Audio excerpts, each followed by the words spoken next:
আগের পর্বে তোমাদের সাথে আইবুড়ো ভাতের আশীর্বাদ পর্ব পর্যন্ত শেয়ার করেছিলাম, আর এই পর্বে আমরা এর পরে কি কি করলাম সেগুলোই শেয়ার করব। তো দেখতেই পেলে ও এত খাবার দেখে দৌড়ে দৌড়ে এসে ওর জায়গায় বসে পড়েছে, আর কি এক্সপ্রেশন দেবে এত কিছু দেখে ও ভেবেই পাচ্ছিল না।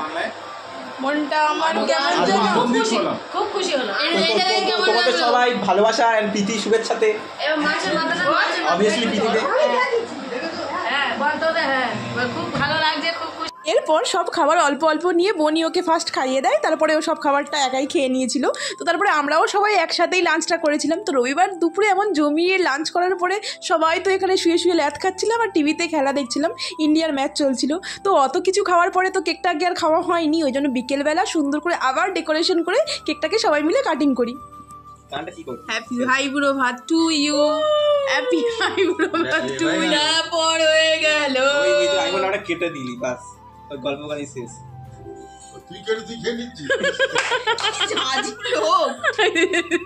গালে ঢেলে দেখছি টেস্টটা। সারাটা দিন সবাই মিলে এত আনন্দ করার পরে সেই দুঃখের সময়টা তো আসারই ছিল। তো ওরা আজকে বিকেলে ফিরেও যাচ্ছিল, তো মা এখানে পুজো দিচ্ছিল, ওই জন্য আমরা ওয়েট করছিলাম ব্যাগ ট্যাগ নিয়ে। তারপরে রাস্তায় সবাই মিলে ওদেরকে আগাতে আসে, আর আমরা সবাই বাচ্চা পার্টি মিলে ওকে স্টেশনেও গিয়েছিলাম ছাড়তে।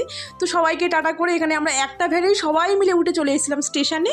তারপরে তো ওদের ফিরে যাওয়ার পালা। তো যাই হোক, খুব তাড়াতাড়ি তো আবার দেখা হবে, আরও এক্সাইটিং সব ভিডিও আসবে, তার জন্য অবশ্যই চ্যানেলটা সাবস্ক্রাইব করে দিও। টাটা টাটা, সাবধানে যাস।